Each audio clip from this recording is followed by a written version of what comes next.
This is The Fit Mess, conversations with world-class experts in the fields of mental, physical, and emotional health.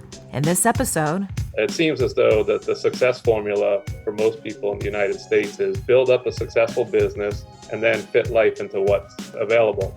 And we do the exact opposite. We say, no, we're going to live life and we're going to build and design a business to fit into what's left. Now here are your hosts, Zach and Jeremy. Are you living for today or are you living for someday? Are you putting off the life of your dreams when you could be living that way right now? We'll try to help you learn how in our conversation this week with Steve Cook. He is the author of Lifeonaire, an uncommon approach to wealth, success, and prosperity. Zach, the conversation we're about to have, I think, resonates or should resonate with so many people, particularly in a Western culture where we're constantly keeping up with the Joneses, constantly living for someday instead of living for today. Yeah, I think so. It's a constant conversation that I have with people. You know, the question just keeps getting asked, when am I going to start living? It's a weird question to ask, but I mean, I've even asked it myself. When am I going to start living? Because I'm always just hopping for the next promotion, the next big thing at work. If I can just get here, I'll be happy. And then the level changes. So I think this resonates with a lot of people. And it does change every time. Whatever raise you get, you think is going to solve your problem. Whatever job you think is going to be the title where you're finally happy, the house you buy that is finally the one where you'll feel comfortable. Like all of that stuff always just creates more question and more possibility of what's the next thing? Where's my next hit of happiness going to come from? It's when you can turn your eyes around and look inside. If you can focus there and figure things out there, and that's truly where it comes from, is the inside. It's not what you have externally and not what other people are thinking. And while I do like toys, they don't sustain happiness. Looking inside without an instruction manual can be daunting. It can seem like a big challenge, but luckily we found somebody who wrote an instruction manual. His name is Steve Cook. He is the author of Lifeonaire, an uncommon approach to wealth, success, and prosperity. We had a chance to talk with him just the other day, and we started by asking him, what is a Lifeonaire? If you think of the word millionaire, a millionaire or billionaire is somebody who has a lot of money, and much of America is really striving to have that because they think that achieving that is going to be what leads to a great life. But we've come to realize differently that as what we do at Lifeonaire is we coach and help a lot of people who have made a lot of money, but they don't have a life. And what they really want is to have that abundant life. And we refer to that as a Lifeonaire, somebody who lives and experiences an abundant life. Let's dive right into the details. What is it about these wealthy people what are they missing from their lives? What did they do wrong? Well, I think that what happens is so many people, just about everybody I come across wants to be successful. The question is, what does success really mean? And we live in a culture that says, go out there, do more, make more, build something bigger or something like that. That, the more of that you do, the more successful you are. And I was guilty of that myself. I started building my business and built a really good, successful business. But then I started looking around me and I was starting to fail at everything else. I was failing at home. I was failing with my marriage. I was failing as a father. And as I was helping other people to build businesses, I saw the same thing started to happen.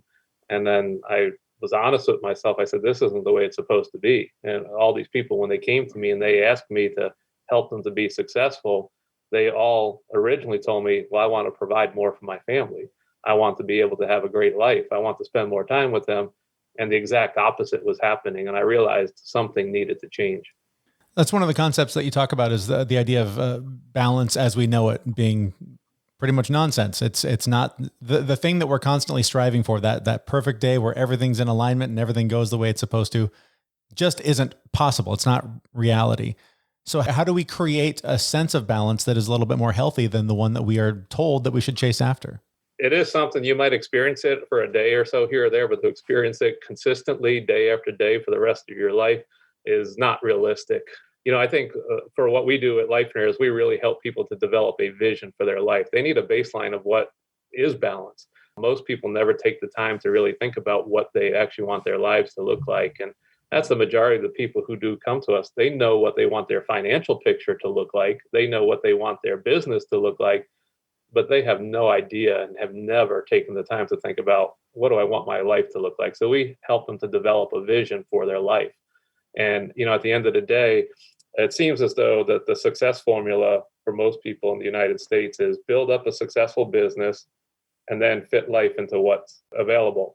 And we do the exact opposite. We say, no, we're going to live life and we're going to build and design a business to fit into what's left. But it all starts with the vision. It's knowing, what do I want my life to look like?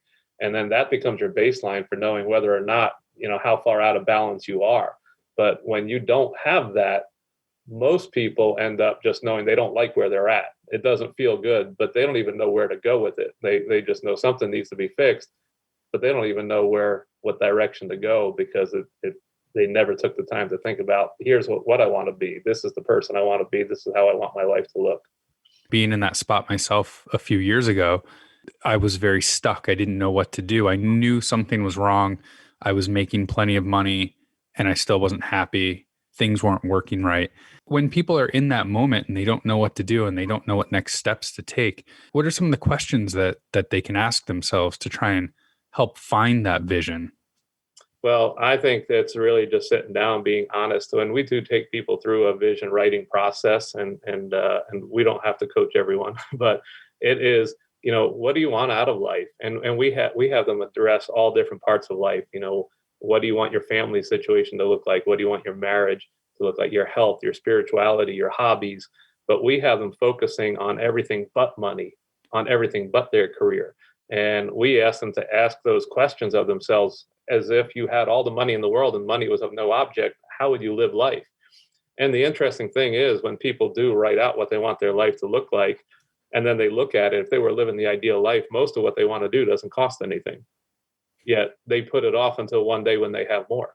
And so they have this realization that I could actually have almost everything I want today. I just have to choose to start doing it. And, coming up with that vision is all important. I mean, when they have that vision, many people are able to take it and run, and they have that realization, I can make it happen. But most people just end up surrounding themselves with the same people that they've been surrounding themselves with, and find it very difficult to actually make the change. They know that, okay, I've got this vision. This is powerful. Nothing great has ever happened without there first being a vision first. And, I always tell people, if you want to live a great life, you need a vision of what that great life looks like, and you can get there. I'll tell you why the reason I started coaching was very selfish, from the perspective, I couldn't find anybody who wanted to live the way I wanted to live. And I started coaching people just to surround myself with others who were on the same path, because it made it easier for me now that I had other people around me doing it. And if I was going to help them with it, I had to hold myself accountable to the things I was teaching them. So it's not easy. It sort of goes against the grain, because the culture we live in says, what do you mean you're working less? The good news is that most of the people who come through with us work less, but make more. And it's not a matter of necessarily sacrificing income. In some cases they do, but it's usually a choice to work less, but to live more is what it really boils down to. You mentioned a couple times that this is going against the grain. This is against our culture, probably against a lot of our sort of social programming, a lot of our limiting beliefs. So I imagine that your clients must hit brick walls along the way. I have the vision. I know what I want. It's great. But then the water heater went out, or I got fired, or whatever happens, and it can throw people off, and sometimes just falling into bad habits. So how do you coach someone through those roadblocks when they come up to make sure that they stay on the path toward that vision that they've written down? Well, the good news, particularly when it's a coaching situation, is we always encourage people to be in this for the long haul. I mean, first of all, we encourage people, if you're going to join coaching, don't think about doing it for less than 2 years. And it's a series of little steps. We have lived a certain way for many, many years, making little decisions that brought us to where we were. And it's a lot of little decisions to get us back out. Sometimes it's one big decisions and people's lives are transformed relatively quickly, but that's not necessarily the norm. They have a lot of unwinding to do. But being around other people and seeing how their lives are changing is what usually encourages others to start doing the same thing. If you're on Facebook and you're just listening to people complain and, oh, the hot water heater, oh yeah, mine went out last week too. And that's not going to get you moving in the right direction. But, again, it is just really staying focused on, here's the life I want. I'm going to take one small step toward living that life today. And, I love saying, if you take one small step every day in a year's time, you took 365 steps. Life's going to look different than it did a year ago if you just take one little step each day toward the life that you want to live. So earlier when you were talking about vision, and I want to keep coming back to that because I know I struggled so hard with defining my own vision. It struck me as interesting because I never thought about it the way you mentioned, like where money is no object, right? If money is no object, what would you do? That's such an interesting way to look at it that really kind of helps you define that vision better. I have to imagine that some people, you say, what is your vision? And they can't tell you. Thinking money's no object, they still can't tell you. What are some of the questions that you ask people or that we should be asking ourselves that are the really hard questions that really give us those aha moments that really help us out there? Yeah, and that is a phenomenal point because a significant portion of the people in the room struggle with that when we do walk them through that process. I'll share one quick story and then come back to the question. But I have two people who I work with today who, when they went through this process, they couldn't come up with anything. And one of them, the only thing that he could write down, and this is after 3 days. The only thing that he could write down was, I want to get down to working 3 days a week. That was it. And he was so busy working all the time that he couldn't even dream. He couldn't think about what he wanted out of life. But I just want to share just how powerful it is. About a year later, this guy called me up and he said, Steve, I wanted to know if I could come on out and see you. And he brought his workbook with him and he showed me his workbook. And he said, this is the only thing I wrote in there, that I just want to get down to 3 days a week. And he said, that's happening this week. And I'm going to get down to 3 days a week. And now I'm ready to figure out what to do with my life. But I just share that to say that was the only thing he could write down. But because he took the time to write it down, it happened. And he was able to make that happen. Then we were able to start dreaming. And now he could go back and contemplate some of those other questions. We do things, like writing your eulogy and stuff like that. But that is really helping people to get in touch with who they want to be, what do they want to be known for. But one of the most powerful questions, especially for somebody who has kids, whether it's selfishness that gets in the way or they just don't know what it is that they want, we have people write out, what do you want your kids' lives to look like? What kind of life do you want them to experience? And they can talk about that a whole lot easier than they can talk about themselves or what it is that they want. And once they can tell us what they want their kids' lives to look like, then I say, well, guess who needs to live that life? Because somebody has to show them. And now that's the life that you need to pursue, because if you don't show them how to do it, nobody else is going to. And so that's one of the pretty powerful questions that we'll ask people, and it really opens them up to thinking in ways that they weren't able to before. Why is it easier for us to imagine something better for others than for ourselves? Why can't we just have that own self-awareness to make those decisions for ourselves? That's an interesting question. And I think it really just boils down to a feeling of selfishness. We fall into this day-to-day living that we're doing things for others all the time. And, I think quite often when I sit here and I ask people, they, especially women, when they're in the room, women will say, I can't sit there and think about, that what I want to do for me. I'm so busy taking care of my husband and my kids.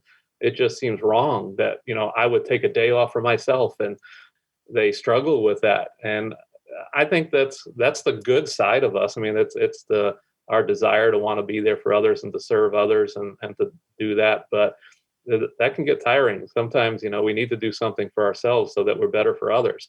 But the kids most everyone says, I'm doing what I'm doing for my kids in the first place. Many times they're misguided with that. They never ask their kids what do you want me to do? And dad thinks that the kids want him to go to work more often and make more money. And the kid's like, no, I'd rather you stay home and spend some time with me. But they all know what they want for their kids. And that's why I think it's a good question. They do what they do, believing it's the right thing. But once I take them through that process of explaining it and writing it down, then I say, well, now you have to do it. Because if you don't do it, no one else is going to show them how to live that life. That is pretty powerful. Like as I'm sitting here thinking of how I am my own worst critic and I have constant imposter syndrome and I'm never good enough and things aren't great. It is really hard for me to come up with those things. But the minute you said, think about your kids, like, I had a dozen ideas of what kind of life my kid could live and how I could help her, how I was helping her last night. So, I mean, that's an incredibly powerful tip you just shared. I think that's really amazing. But your business, like you have a book, you have an app, you have a website. I think the shorter list is going to be like, where aren't you guys? Right? You do live in-person sessions and retreats. So can you tell me a little bit more about like all the different mediums that you guys use to deliver this information and coach people and how that all works, and especially how it's working in the last, 12 months with COVID? It might seem more complicated than what it really is. Ultimately, there's the book, and the book was something. I mean, this book took me about 9 years to write, and it was a book that I wanted to get just right. And I was living and experiencing it myself. It's written as a business allegory that people can relate to, but the book really is something that people can relate to. When they read it, they can see themselves in it. It makes them want to change their life. The editor of the book, when I had given it to her, she called me to let me know that she was finished editing it. And I said, well, I'm going to make some more changes. I'll be getting those over to you. And she said, Steve, I don't know who you are. I never heard of Lifeonaire before. You hired me to edit your book, and I'm ready to change the way that I live after having edited your book. Wow. And she said, Steve, don't hold it back anymore. Get it out there to the world. They need to hear it. And so she was the one who pushed me over the edge. Otherwise, I'd probably still be writing it today. But the next step in the process is for people who want help with writing their vision. We bring them out to, we do a workshop, and it's a live workshop, and we just take them through this whole process. And the goal is, at the end of the retreat, you are walking out of there with a vision for your life and an action plan to begin to start moving in that direction and living life. As far as the app and our community and through the website, that's really just trying to bring other like-minded people together. It's a community where you can just participate in. It's a free community to participate in. But then there's those who decide they want to go one more level. They want coaching. They need help with this, and they're really serious about it. And the majority of the people who we do coach are entrepreneurial, small business owners. They're very driven, and they've realized that the cost of their success was more than they wanted to pay, and they now want help. They want a good business, but at the same time, they don't want to neglect their family while building that business. And that's our area of specialty. We do a really good job of helping them and then redesigning their business to serve the life that they want to live, rather than helping them to, keep going down the path that they were on and making more money and potentially losing everything that's important to them. You mentioned people walking away with a vision and an action plan. And I want to put a really fine point on this, because too often in sort of the self-help space, when it comes to having a vision, people are told, have a vision and my God, it will just fly in the window and land in your lap. It's more than that. That's the end goal, but you have to actually take action to achieve that vision, right? 100%. And, oftentimes, a vision, like I said, is a very powerful thing. And I shared the story of the guy who just wrote, get down to 3 days a week. He just wrote that down. I have no idea how many times he looked at that, whether there was an action plan. And so the point that people say, just write it and it'll happen. That's not always the case. And sometimes the problem with the vision is people are overwhelmed by their own vision. It feels bigger than what they can do. And so what we do in helping them to develop the action plan is really working on, well, what are the first steps that we can take? Let's not look at the big picture, because yes, it is intimidating. It is overwhelming. And, some of those things are easy, but some of them are big. And instead of focusing on the big thing, which is going to make you take a step back and say, you know what, I can never have that. Well, what can we do today? What can we do this week that will get you closer to that? And then next week, we're going to revisit what's the next step that you can take. And then, things that people think are going to take 5 or 10 years to happen in their lives typically happen in 6 months to, a year. And we see people's lives completely transformed in a relatively short period of time just because they started taking the steps. But that's the key to that action plan, is giving them small actionable steps that they can actually take right now. Do a lot of people have visions that just aren't realistic? I mean, do you run across many people that happens to 1 in 3 million people lower the bar? Is that a reality? Well, I never tell anybody to lower the bar. It's their vision. And that's one thing I'm very, very careful of, is to not write people's visions for them. We always point out that, listen, the world has already written your vision. You've been living somebody else's vision for your life, whether it's trying to impress your parents, your high school buddies, or your college friends, or, you're comparing yourself to somebody else. It's time for you to make the rules for your life. And this vision needs to be yours. And so regardless of what somebody puts in their vision, our goal is to help them to get there. And then we'll help them with developing the action plan to get whatever it is that they want.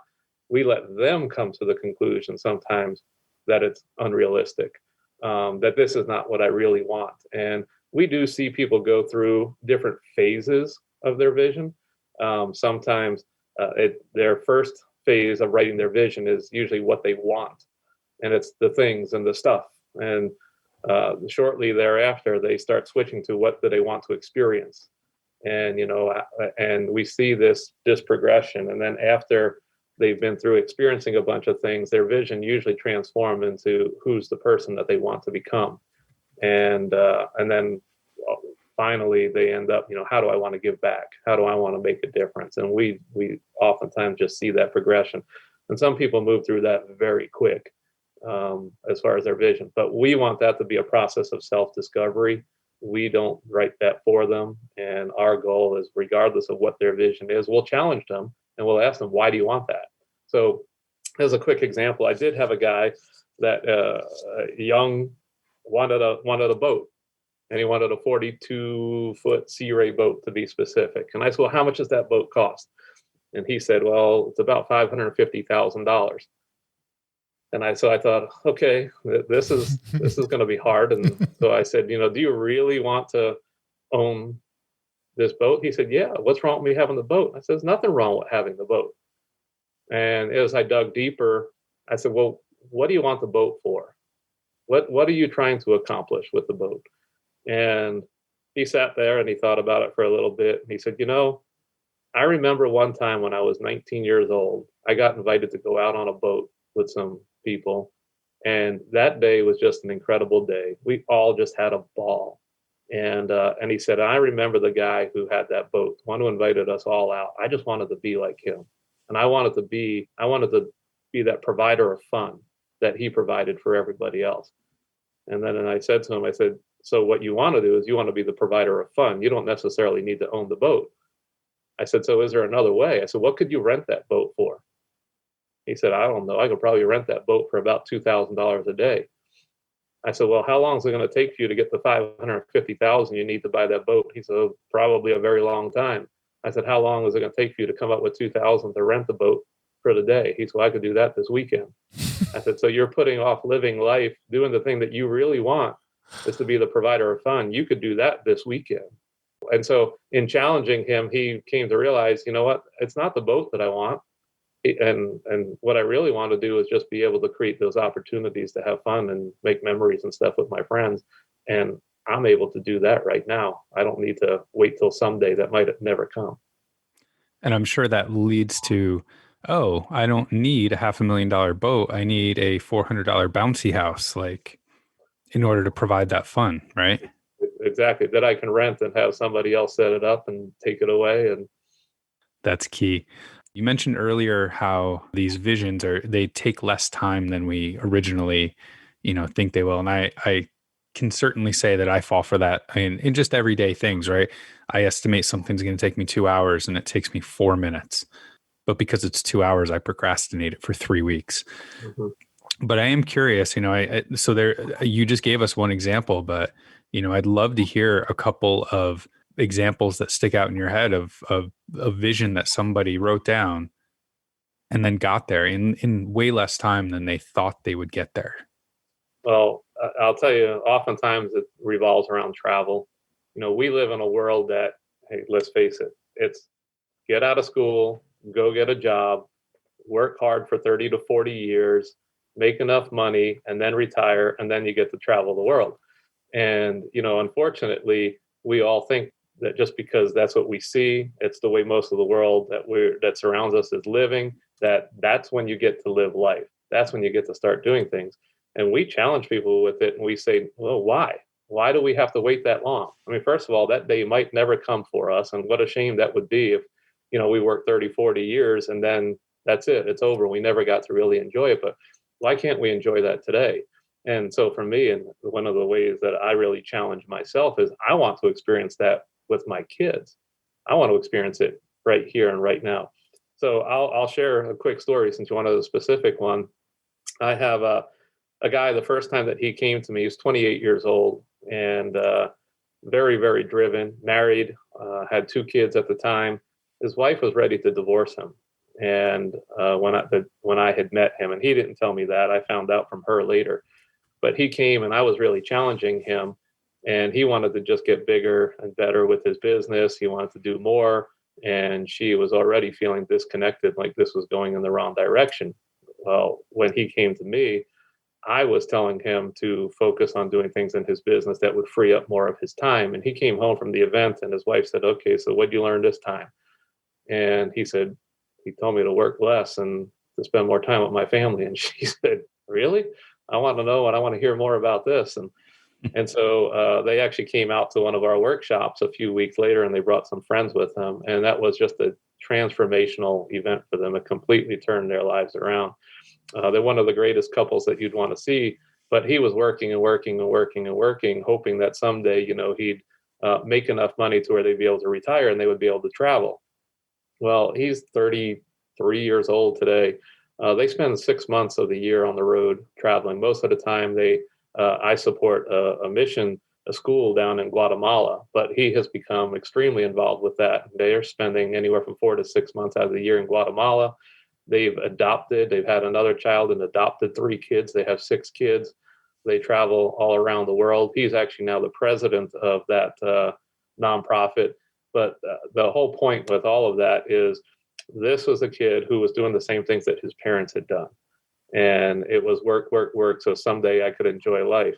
After he had been to my event, about 6 months later, his father comes to my event. And this gentleman comes walking up to me and he just says, hello, my name's Kurt. I'm here to find out what happened to my son.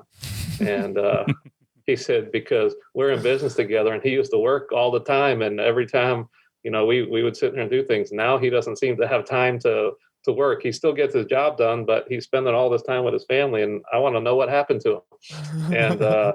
And to make a long story short, this transformation with him was so much that his father's life is completely transformed. His mother is a coach for Lifeonaire today. And he just, that one person, it was just transforming everything within his life. But they're a couple who is in their early 30s who spends more than half the year traveling.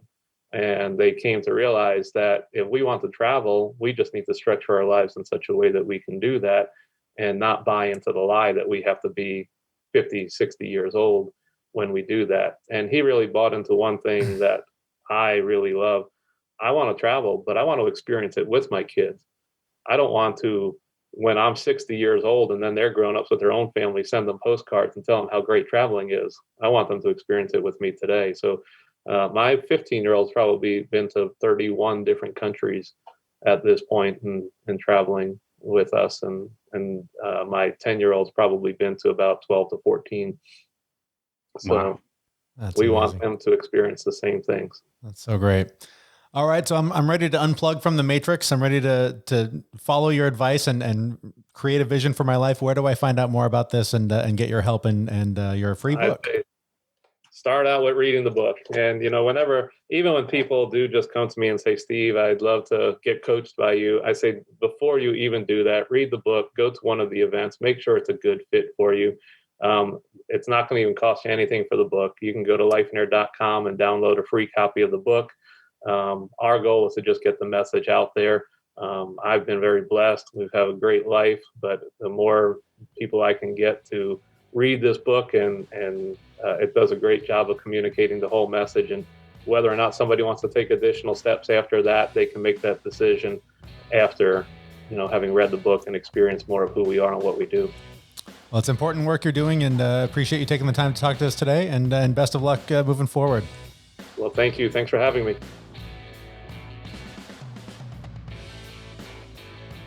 Okay, our thanks to Steve Cook. He is the author of Lifeonaire, An Uncommon Approach to Wealth, Success, and Prosperity. So many great stories there of folks that he has helped with his principles. And the one that keeps playing out in my head, Zach, is the guy with the boat. I could not love that story more, of the guy who has this big dream of one day having a $500,000 boat, 30, 40 years from now, when he's too old to enjoy it, when he can just go rent one this weekend and create that fun for the people around him, like he hopes to do someday. That is such a trap that we all get stuck in, is someday at the end of this, when I'm done with all of my hard work, I'll finally be able to live my life. It definitely resonated. And the other piece that resonated to me was, like, what would you do if money was no object, right? If you had unlimited money? I wouldn't own a boat, that's for sure. I'd go rent one. Right. I wouldn't own one. It's just a really interesting and different way to look at things, because we don't think that way. We definitely think like, I have this goal and this is exactly what I want and I need to get to it. But there's other ways to get there. There's other ways to make that happiness within yourself. And it's easy to dismiss your instinct too. For me, for years, I've sort of asked, maybe not in those specific words of if money was no object, but sort of if you could just do whatever you wanted every day, what would you do? And I would think, I would do the podcast. I would just do that every day and just share that sort of my thoughts on all of that stuff every day. That's what I would do. And I go, well, since that's not realistic, what am I really going to do? It's so easy to overlook that sort of first gut reaction, because it does often seem like a pipe dream. It does. But I mean, if that's truly what's going to make you happy, then maybe you can figure out an uncommon approach to get there. Right. And I think that's where, what he outlines in the book is so interesting, is sort of that roadmap of self-reflection and looking at what is really important to you. And maybe the thing you think would make you happy isn't the thing, but thinking it through, writing down that path, can really start to open up your eyes to other ideas. This is something, I'll be honest, this is something I've alluded to a few times, that my family's looking at moving to Canada. And it's so interesting how a lot of, when I do write down, what do I want out of this move? A lot of what's there, I already have. And I think that's why it's such a conflict for me, is because while in one way I'm pursuing more, I want better, I want something more than what I have. It's the big picture stuff that moving to that country has to offer that I don't see in my front yard. When I'm hanging out with my kids and the bouncy house is going and it's a lovely sunny day, it's really easy to go, why am I leaving? Why do I want to leave this place?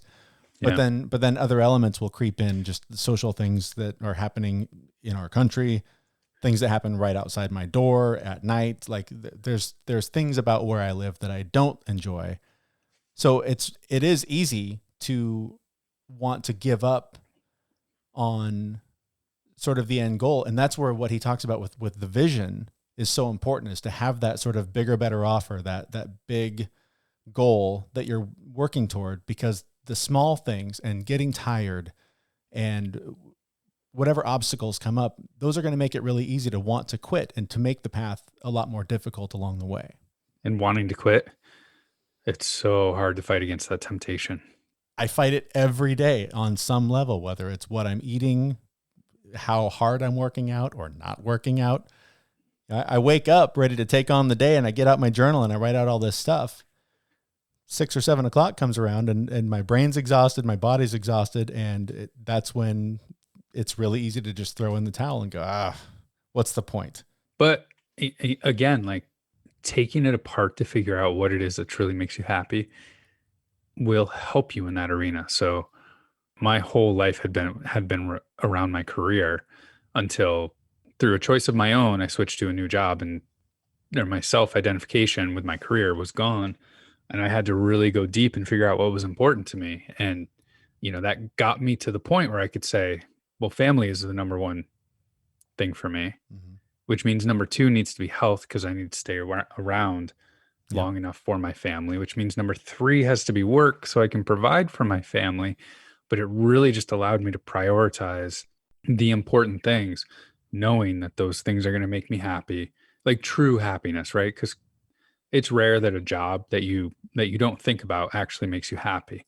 So today in my world, like I'm relatively happy with everything that I do because I'm doing it for the right reasons. I'm not doing it to have the nicer car or the bigger house. I'm doing it so that I can spend more time with my family.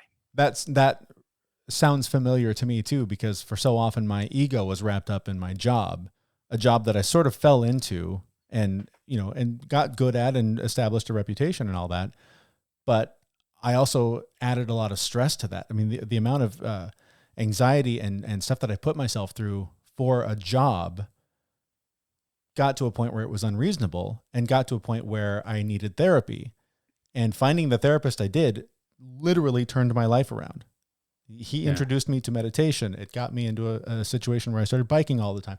It just put me on this path to wellness. And it was so funny. I remember the first time that I went to work after having been meditating for a while. And one of the things that would normally triggered me to instead go and meditate for a minute. Just like I went and sat outside and just meditated for like 5 minutes, and whatever would have normally just sent me on a spiral for days, I was able to just let go in that moment. And ever since then, work is just this thing I have to do. Like I very rarely get caught up in whatever stress comes with it. But because I was able to go, this is not important enough to damage my body and to damage my mental health. I was able to reevaluate, and that has put me on the trajectory that has me now doing this with you, trying to share these ideas and trying to help other people experience some of the growth that I've experienced. It's amazing what happens when you can reframe it in a positive, healthy way. The changes that'll come forth. It's just amazing. Yeah. Well, I don't know that I would necessarily qualify us both as Lifeonaires yet, but that does seem to be the path that we're on. Certainly closer to that than a millionaire, at least in my case. So if you would like to learn more about what Steve Cook teaches through his courses and through his book, the website is linked on our website, thefitmess.com, or you can just go to lifeonaire.com. And before we get out of here, I want to say thank you to our sponsor, the Athletic Brewing Company. I've been running lately, Zach. I've been going for some runs. It's part of my new routine. And what are you running from? Oh, what am I? It's a long list. Bears. We'll do that on another episode. But I've been going for runs, and the Run Wild from Athletic Brewing Company is a great way to finish my run because there's no alcohol and there's lots of nutritional benefits to drinking non-alcoholic beers as part of your recovery plan. You can find out more about them on our website, thefitmess.com. And while you're there, subscribe to the newsletter so you never miss a thing that is related to the show, and subscribe on whatever podcast player you are listening to right now. Thanks so much for listening. We will be back next Wednesday at thefitmess.com. See you, everyone. We know this podcast is amazing and doesn't seem to lack anything, but we need a legal disclaimer. Prior to implementing anything discussed in this podcast, it is your responsibility to conduct your own research and consult your physician. You should assume that Jeremy and Zach don't know what they're talking about, and they're not liable for any physical or emotional issues that occur directly or indirectly from listening to this podcast.